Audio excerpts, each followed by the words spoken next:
올해가 광복 80주년을 맞이하는 해입니다. 광복에 대해서 우리 모두가 알 것입니다. 어떻게 우리나라의 이 조국이 광복이 찾아왔는지. 하지만 우리 그리스도인들만 알고 있는 또 하나의 사실이 있죠. 그 모든 것들은 하나님의 은혜였다는 사실을 말입니다. 하나님이 사람들 속에 정말 광복에 대한 의지를 불러일으키시고 곳곳에 소중한 사람들을 세우셔서 일을 하셨고, 그 당시 여러 국제 정세를 통해서 하나님 이것들을 완성해 가신, 모든 것들을 하나님의 뜻 안에서 이루어 가시는 그 하나님의 주권을 믿는 우리들은 그 모든 것이 하나님의 은혜였다는 사실을 고백할 수 있는 것이죠. 우리나라가 전쟁의 폐허를 딛고 여기까지 올 수 있는 것도 하나님의 은혜인 것이죠. 그래서 대한민국이라는 이 나라는요, 하나님의 은혜라는 한 단어로 소개할 수 있는 나라가 될 수 있는 거예요. 우리 개인의 인생도 마찬가지입니다. 우리 인생을 설명해 주는 단어가 어떤 것이 적절할까요? 그것은 바로 은혜라고 생각합니다. 하나님의 은혜. 원래 우리는 죄 가운데 태어났습니다. 가능성이 제로입니다. 영원히 심판받게 될 것이 기정사실입니다. 이미 심판받았습니다. 하지만 하나님은 그 아들 예수 그리스도를 통해서 우리에게 은혜를 베풀어 주셨습니다. 이 은혜는 우리의 운명을 완전히 뒤바꾸어 놓았고, 먹구름에 짙게 드리워진 우리 인생 가운데 찬란한 광명의 빛을 비추어 주신 겁니다. 그렇기 때문에 이제 우리 인생을 설명해 주는 가장 중요한 단어는 은혜라는 단어입니다. 은혜라는 단어를 알지 못하면 그래서 우리 인생을 제대로 정의할 수 없고 내가 누구인지를 설명해낼 수가 없는 겁니다. 우리가 은혜를 한 문장으로 정의하면 이렇게 정의할 수 있습니다. 같이 읽어볼까요? 은혜는 자격 없는 자에게 값 없이 주시는 하나님의 가장 귀한 선물입니다. 우리는 이 은혜를 이미 경험했고 받았습니다. 이 문장 안에서 세 가지 의미를 이야기하죠. 첫 번째는 자격 없는 자에게 주신다는 겁니다. 우리는 받을 만한 자격을 갖추지 못했습니다. 아무도 자격을 갖추었기 때문에 은혜를 받는 사람은 없습니다. 두 번째는 값 없이 주셨습니다. 우리가 값을 지불해서 획득한 것이 은혜가 아니라 공짜로 받은 겁니다. 그게 선물이 되는 것입니다. 세 번째는 하나님의 가장 귀한 선물입니다. 공짜라고 시시한 걸 주시는 것이 아니라 가장 소중한 것, 가장 중요한 것들을 우리에게 선물로 주신 것이 바로 은혜입니다. 그런데 중요한 것은 이런 개념 자체가 세상에 없습니다.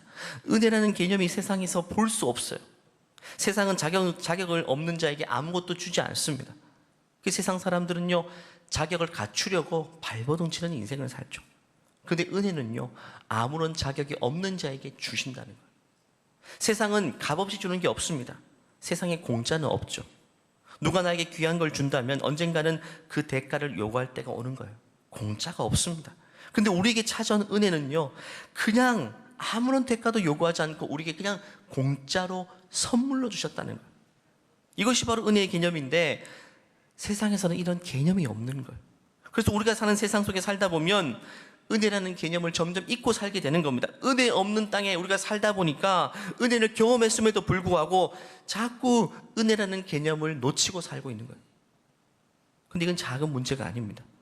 은혜라는 개념에서 우리가 멀어지게 되는 순간부터 그때는 내 존재의 의미를 상실하게 되고 내 인생의 가치를 잃어버리게 됩니다. 은혜에서 멀어지게 된 만큼 우리는 공허함을 느끼게 되고 다른 것들로 그걸 채우려고 하죠. 은혜로 구원받은 존재라는 사실을 잃어버리게 되는 순간부터 모든 인간관계를 은혜로 맺지 못하고 세상 방식대로 맺습니다. 그래서 우리가 은혜 없이 살수록 더 지극히 계산적인 사람이 되고 누군가를 도울 때도 대가를 바라게 돼요. 내가 준 것에 비해서 덜 받으면 서운해합니다. 억울해합니다. 이런 인간관계의 방식에 익숙하다 보면 우리는 점점 은혜에서 더 멀어지게 되고 결국에는 은혜가 작동하지 않는 인생이 되어버립니다.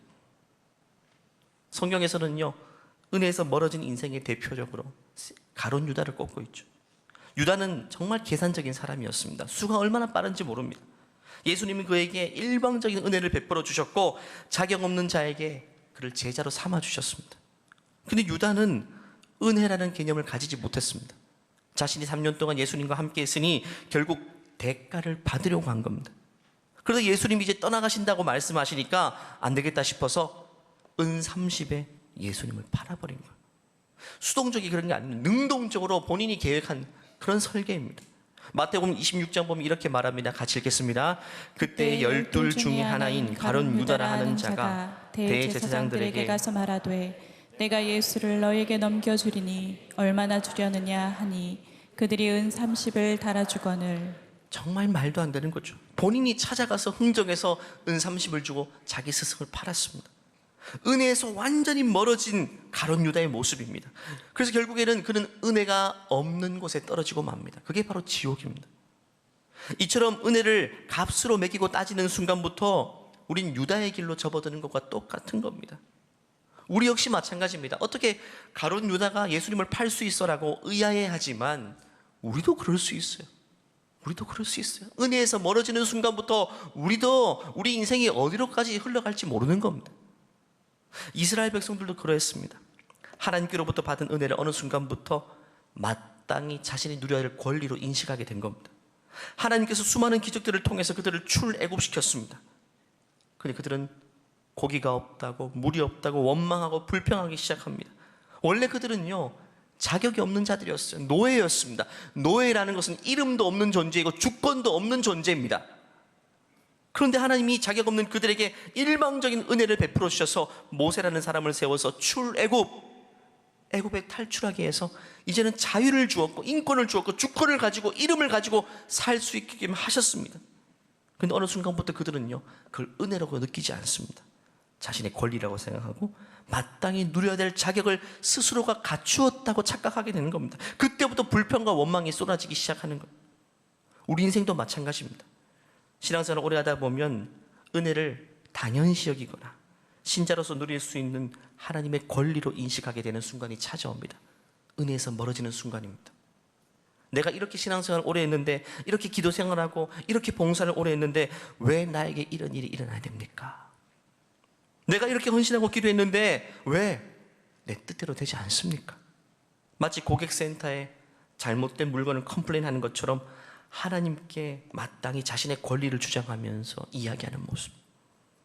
은혜를 잃어버리면 우리 인생이 여기까지 흘러가게 되는 겁니다. 그런데 반대로요, 은혜를 늘 간직하며 기억했던 인생도 있습니다. 대표적으로 다윗이라는 사람. 시편 103편 말씀 보면요, 내 영혼아 여호와를 송축하며. 다윗은 자기 영혼에게 말하고 있어요. 왜? 우리 인간의 본성은 모두가 똑같기 때문에, 은혜에서 멀어지는 본성을 가지고 있기 때문에 다윗은 내 영혼아 여호와를 송축하며 그 모든 은혜를, 은혜를 잊지 말지어다. 내 영혼아 은혜를 잊어서는 안 돼라고 자기 영혼에게 늘 외치고 있는 겁니다. 다윗은 왕이 되었죠. 왕이 된 이후에도 자신이 가진 왕이라는 이 지위와 자리를 절대로 마땅한 것으로 여기지 않았습니다. 내가 자격을 갖추어서 획득한 자리라고 인식하지 않았어요. 이 왕의 자리는 내가 10년 이상 도망다니며 고생하다가 드디어 쟁취하게 된 내 권리라고 인식하지 않았던 겁니다. 그는 은혜라는 개념에서 한 발짝도 멀어지지 않았습니다. 그래서 그는 왕이 된 이후에 이렇게 고백합니다. 사무엘하 말씀이죠. 같이 읽겠습니다. 다윗 왕이 여호와 앞에 들어가 앉아서 이르되, 주 여호와여, 나는 누구이오며 내 집은 무엇이기에 나를 여기까지 이르게 하셨나이까. 왕의 자리가 되었어요. 권력의 정점에 올랐습니다. 모든 걸 이루었어요. 그런데 그 자리에서 뭐라고 이야기합니까?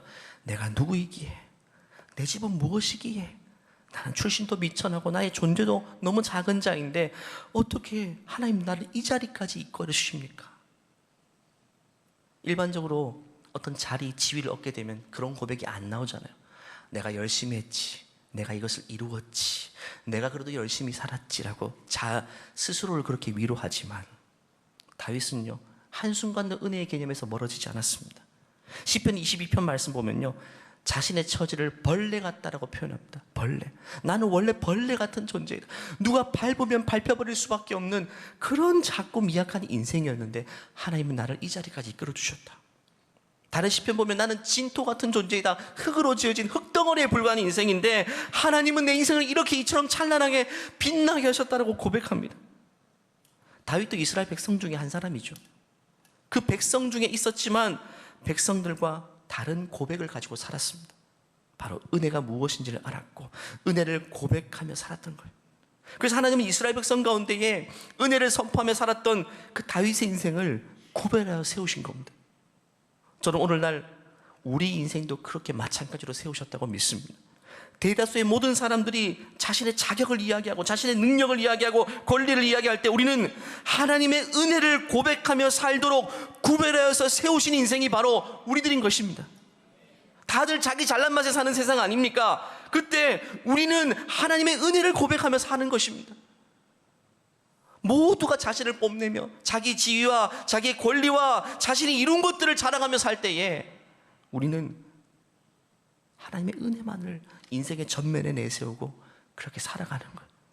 은혜를 잊지 않고 사는 거예요. 그것을 위해서 하나님은 우리를 따로 구별하여서 세우신 겁니다.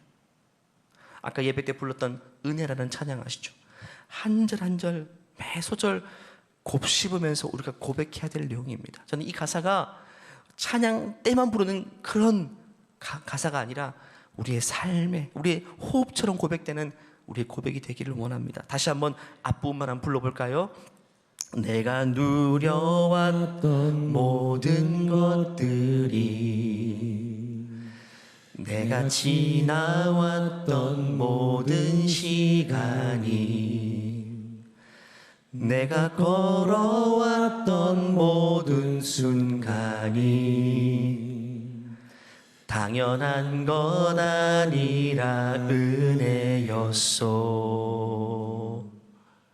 아침 해가 뜨고 저녁에 노을, 봄의 꽃 향기와 가을의 열매, 변하는 계절의 모든 순간이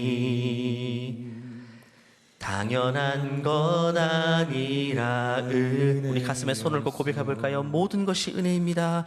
모든 것이 은혜,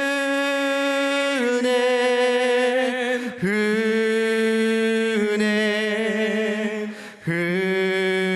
은혜, 한없는 은혜, 내 삶에 당연한 것 하나도 없었던 것을, 모든 것이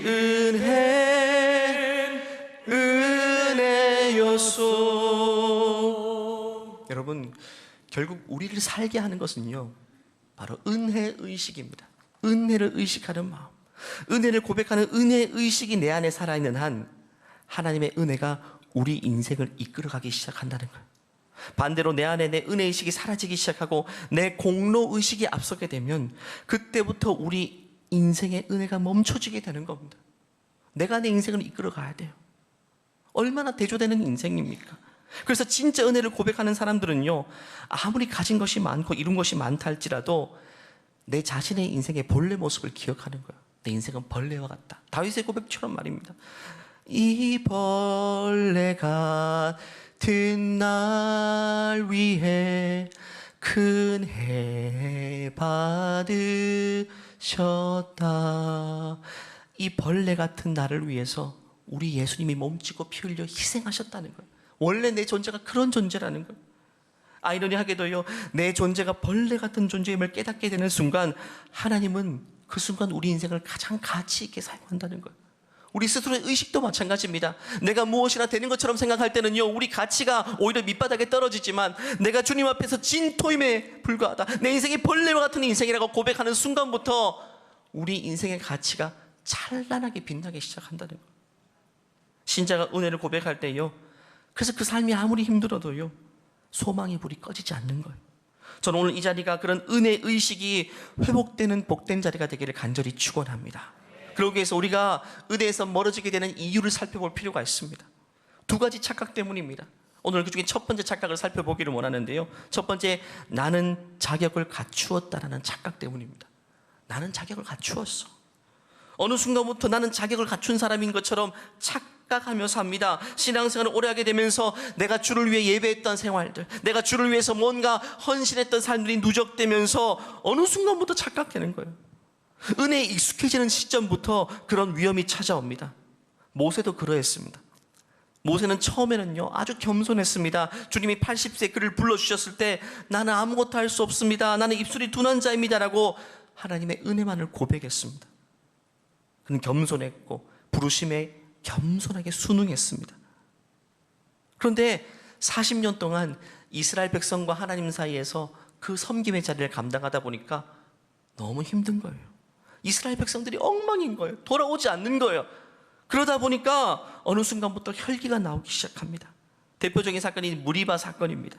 이스라엘 백성들이 마실 물이 없어서 또 르비딤에서 불평불만했습니다. 그때 하나님은 모세에게 반석을 명해서 물을 내라고 말씀하셨어요. 반석에게 말해라는 겁니다. 선포하라. 그런데 그렇게 순종을 잘했던 모세가 그 순간 그대로 하지 않고 자기 생각대로 행동합니다. 민수기 20장 말씀을 읽어볼까요? 시작. 모세와 아론이 회중을 그 반석 앞에 모으고 모세가 그들에게 이르되 반역한 너희여 들으라. 우리가 너희를 위하여 이 반석에서 물을 내게 하고 모세가 그의 손을 들어 그의 지팡이로 반석을 2번 치니 물이 많이 솟아나오므로 회중과 그들의 짐승이 마시니라. 하나님은 선포하라 말하라고 했는데 모세는 분노해서 지팡이로 2번 두드려 버립니다. 그가 그렇게 했던 경위는요, 백성들을 뒤치다거리를 오래 하다 보니까 이게 화가 나는 거예요. 여전히 변함없이 불평불만하는 그들을 향해서 이제 모세는 혈기가 순간 나와버린 겁니다. 자신의 모습을 잊어버렸어요. 처음 부름받을 때 사실 모세 자신도 이 백성들의 모습과 똑같았거든요. 결국 하나님이 모세를 구별하여 불러주시지 않았다면, 모세에게 은혜를 베풀지 않았다면 저 원망하고 불평 속에 사는 회중 가운데 모세도 있을 수밖에 없다는 거예요.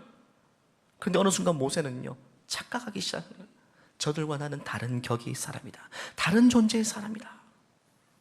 지금 원망과 불평 가운데 있는 이스라엘 백성들의 모습이 원래 자신의 모습인데 하나님의 은혜로 불러주지 않으면 그렇게 될 수 없는데, 모세는 어느 순간 내가 열심히 주를 위해 살다 보니까 저들과 나는 다른 사람이라고 착각하기 시작하는 거예요. 자신의 이 백성과 격이 다른 존재라고 이해하기 시작한 겁니다. 모세는 어느 순간 자신의 처음 모습을 잃어버린 겁니다. 이처럼 자기의 본래 모습, 자격 없는 자기의 모습을 잃어버리게 되는 순간부터 우리는요, 은혜에서 멀어지게 되고 자기 자격을 주장하게 됩니다. 하나님의 은혜로 여기까지 왔음에도 불구하고 어느샌가 자기가 해왔던 것들을 기억하게 되는 거예요. 그때부터 자기 주장이 나오고 하나님 앞에서도 자기 주장이 나옵니다. 왜 이렇게 되었냐고, 왜 이렇게 되지 못했냐고 따지기 시작하는 거예요. 억울한 감정이 생기고 내 처지와 다른 사람들의 처지가 비교되기 시작합니다. 은혜에서 멀어지면 그렇게 돼요. 혹시 그것이 지금 우리의 모습은 아닙니까? 하나님은 이 사건을 통해서 모세를요, 약속의 땅 가나안 땅에 들어가지 못하게 말씀하셨어요. 이건 징벌이 아니라 하나님의 거룩을 다시 세우기 위한 것이라고 말씀하십니다. 외적으로 보면 모세만큼 공로가 많은 사람이 없습니다. 오랜 세월 백성들의 뒤치다거리하면서 하나님을 위해 모든 걸 바친 인생. 하지만 중요한 것은 왜 그가 그 땅에 들어가지 못했는가? 하나님의 나라는요, 가나안 땅은 인간의 공로로 들어가는 땅이 아니기 때문에 그렇습니다, 여러분. 그것을 말씀해 주시는 겁니다.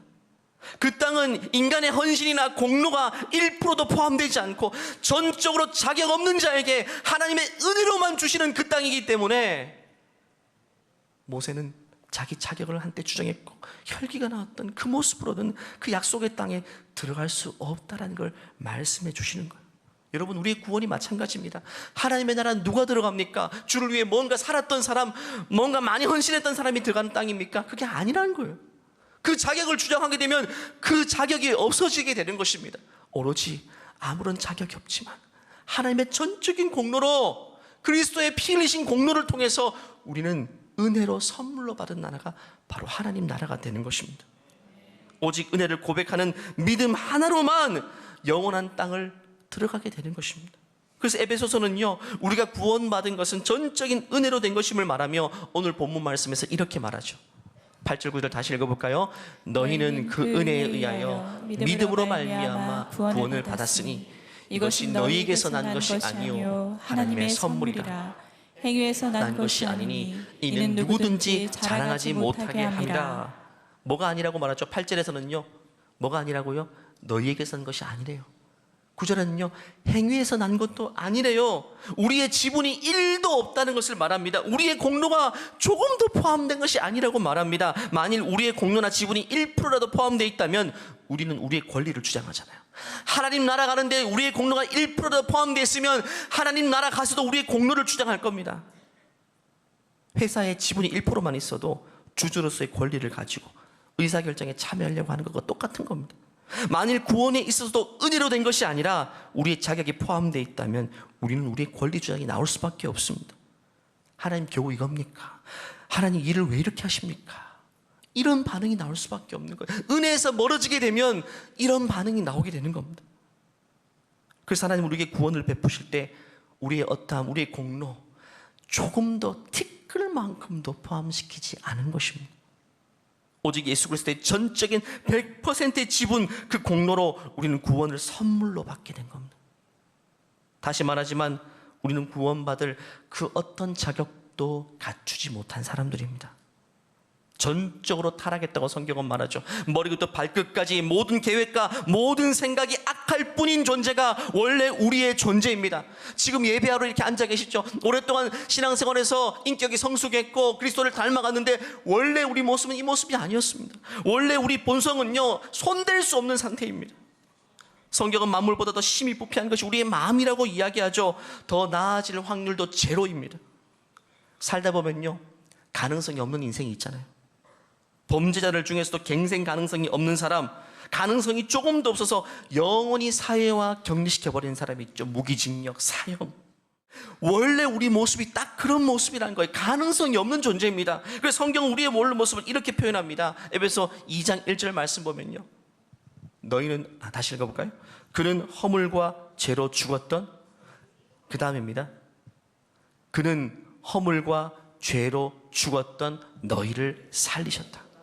허물과 죄로 인해 죽었습니다. 사형 판결, 아니 집행까지 끝나버렸어.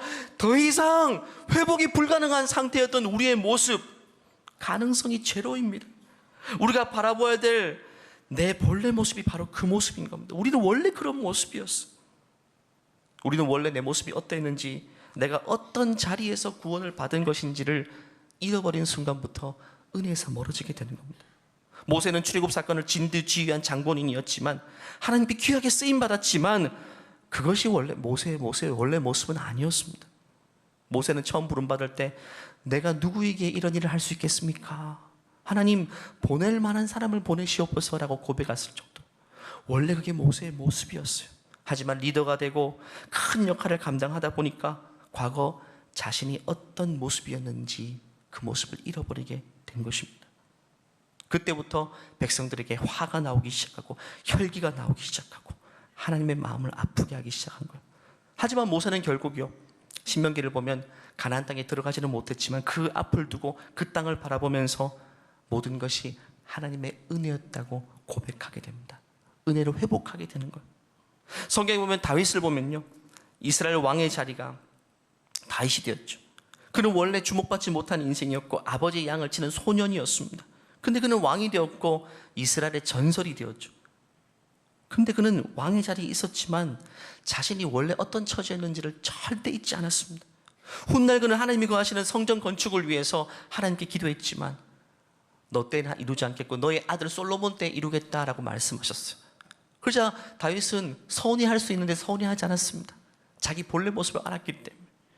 그래서 그는 아들 솔로몬이 성전 건축을 잘할 수 있도록 백성들의 마음을 한데로 모아서 성전 건축에 필요한 모든 자원들을 다 모아놓았습니다. 그리고 다 모아놓은 자리에서 모든 백성들을 모아놓고 그 앞에서 어떤 고백을 하는지 한번 보십시오.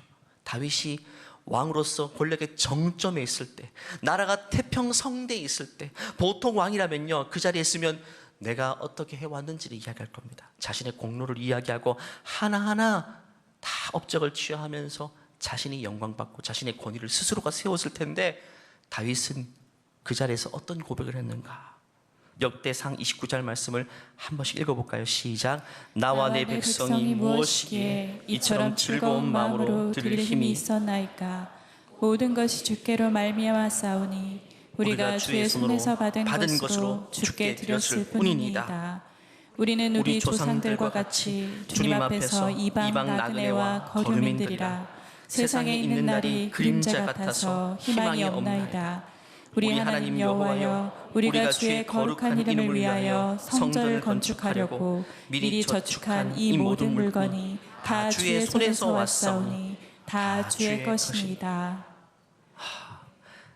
그냥 한 문장 한 문장의 은혜가 녹아져 있어요. 은혜가 녹아 있어요. 다윗은 모든 의식이 은혜로 지배되어 있습니다. 이것이 여러분 진짜 리더의 모습이고 가정의 부모님의 모습이 되어야 돼요. 왕은 일반적으로 백성들 앞에서 자신의 공적을 뽐내고 자신의 이름을 높입니다. 그게 본성입니다. 하지만 다윗은 온 백성들이 보는 그 자리에서 하나님의 은혜만을 고백하며 하나님께만 영광을 올리고 있죠. 왜? 자신의 처음 모습을 잃지 않았거든요. 방금 읽었던 내용에서 뭘 고백합니까? 우리 민족은 나그네와 거류민들이었다고 이야기하죠. 원래 이스라엘 백성들은요, 유목민이었어요. 땅을 차지하고 왕을 세우고 나라를 이룬다는 꿈 같은 이야기인데 그들은 그 꿈이 현실이 되었다는 거예요.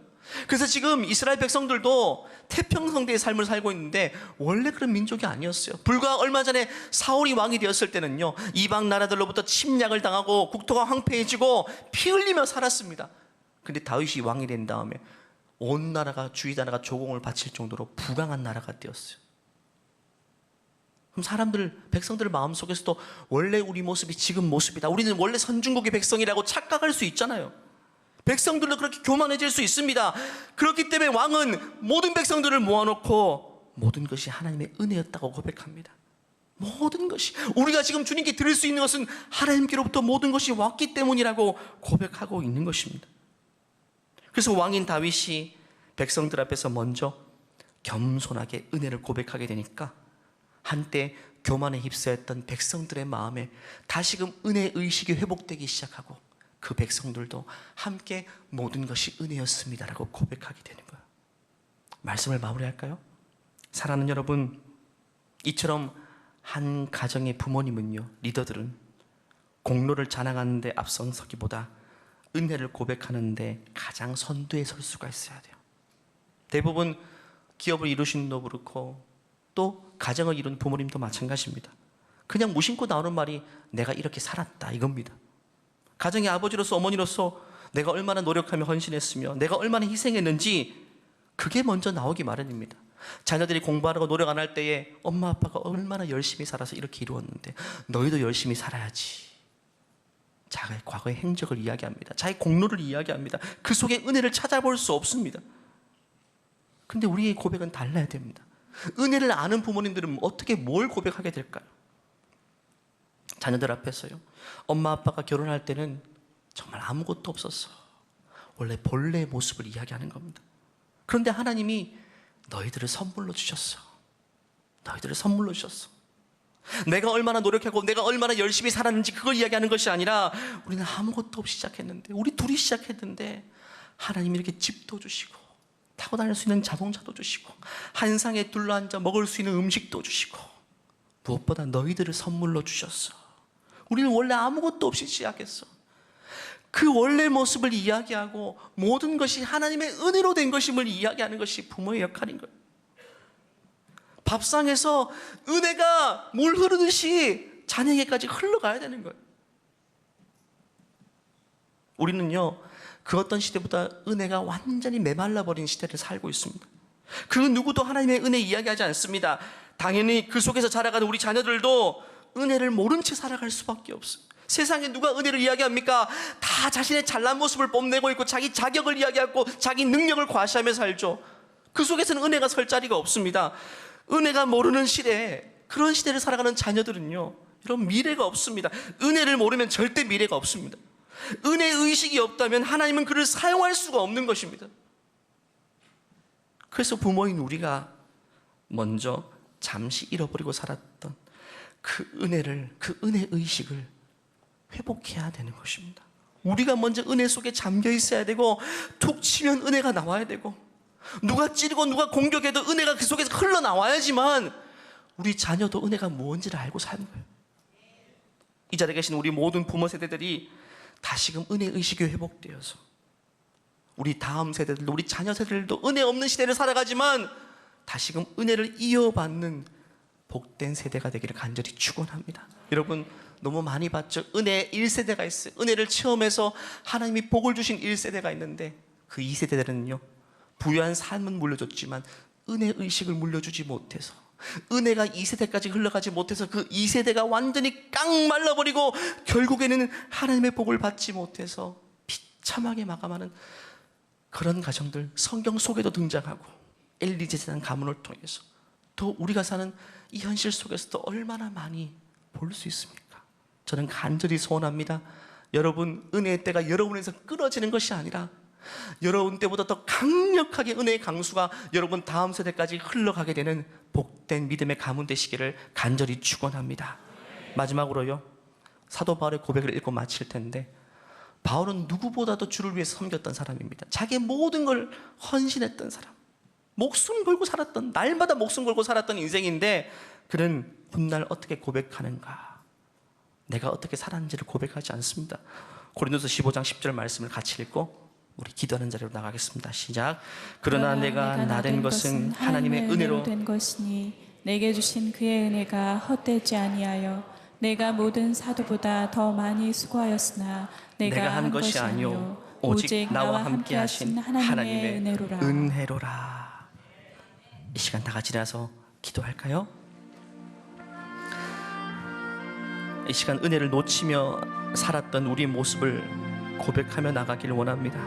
마치 내가 무엇이나 되는 것처럼, 무언가 이룬 것처럼 착각하고 자신의 공로를 앞세웠던 것들, 때로는 내가 뭔가 잘난 것처럼 나 자신을 과시하며 살았던 부분, 은혜가 메마른 채 살았던, 은혜보다는 내 모습이 더 앞서 있었던 그 모습들이 있다면 이 시간 주님 앞에 하나하나 고백하며 회개하며 나가기를 원합니다. 그리고 기도할 때요, 하나님, 이 모든 것이 은혜입니다. 내 인생이 여기까지 흘러온 것, 우리 가정을 허락하신 것, 우리 자녀를 주신 것, 우리 가정이 여기까지 와서 화목한 가정을 이루게 된 것, 물론 문제 많고 아픈 현실을 살아가지만 그럼에도 불구하고 여기까지 오게 된 것, 모든 것이 하나하나 하나님의 은혜입니다 라고 이 시간 주여 한번 외치고 고백하며 나가시겠습니다. 주여, 하나님 아버지, 하나님, 아무런 자격 없는, 아무런 조건 없는, 아무런 가능성 없는 우리를 향해서 예수 그리스도의 피 흘려주시고 몸 찢고 피 흘려주시고 모든 것들을 다 쏟아부으셔서 하나님 우리에게 구원의 은총을 베풀어 주신 것 감사합니다. 우리 인생의 매 순간마다 함께 하셔서 여기까지 오게 하신 하나님의 은혜 너무나도 감사드립니다. 하지만 우리는 하나님 어느 순간부터 그 은혜의식을 놓치고 살았습니다. 우리 안에 은혜가 메말라버려서 인간관계에도 삭막하고 각박하고 차갑고 냉철하고 하나님 상처 주고 상처받고 살았던 우리의 지금의 모습을 불쌍히 여겨주시고 오늘 이 예배를 통해서 다시 우리가 은혜 속에 완전히 잠긴 채 은혜의식이 살아나게 하여 주시옵소서. 그리고 우리 자녀 세대들, 은혜 없는 땅에 살고 있는 우리 불쌍한 자녀 세대들, 하나님 부모인 우리가 은혜를 한없이 흘려보내줄 수 있는, 은혜를 진짜 믿음의 유산으로 물려줄 수 있는 우리 믿음의 세대를 될 수 있도록 은혜 베풀어 주시옵소서. 감사드리오며 걸어가신 예수님의 이름으로 기도하옵나이다. 아멘. 우리를 향해서 아무런 자격 없는 우리를 향해서 일방적으로 은혜를 베풀어 주신 하나님께 감사의 박수 올려드리겠습니다. 모든 것이 하나님의 은혜입니다. 모든 것이 하나님의 은혜입니다. 이 시간 우리 입술의 고백을 통해 은혜를 고백하고 예배를 마치겠습니다. 내가 이 땅에 태어나 사는 것, 어린아이 시절과 지금까지 숨을 쉬며 살며 꿈을 꾸는 삶, 당연한 것 아니라 은혜였소. 내가 하나님의 자녀로 살며 오늘 찬양하고 예배하는 삶, 복음을 전할 수 있는 축복이 당연한 것 아니라 모든 것이 우리 하나님의 은혜입니다. 모든 것이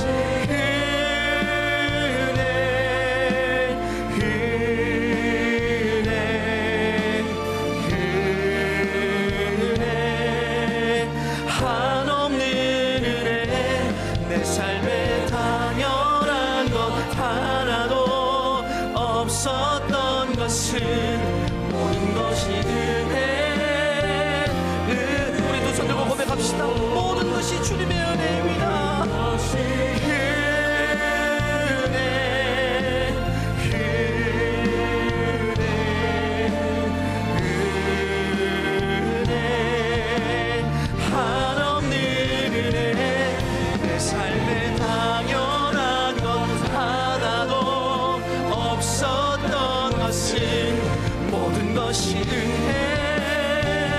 은혜요소. 이제는 우리 주 예수 그리스도의 은혜와 하나님의 그 놀라우신 사랑의 은혜와 우리 안에 내주하셔서 은혜가 무엇인지를 계속 말씀해 주시는 성령의 교통하심이 이제는 어떤 모양으로 인생을 살아가든 내가 어떻게 살아가는지를 이야기하기보다, 내가 어떠한 사람인지를 이야기하기보다 주님이 내게 어떤 은혜를 베푸셨는지를 나타내며 살아가기를 소원하는 모든 주의 존귀한 백성들 위해, 또 자라나는 그 다음 세대들을 위해 이제로부터 영원토록 함께 하시기를 간절히 축원하옵나이다. 아멘.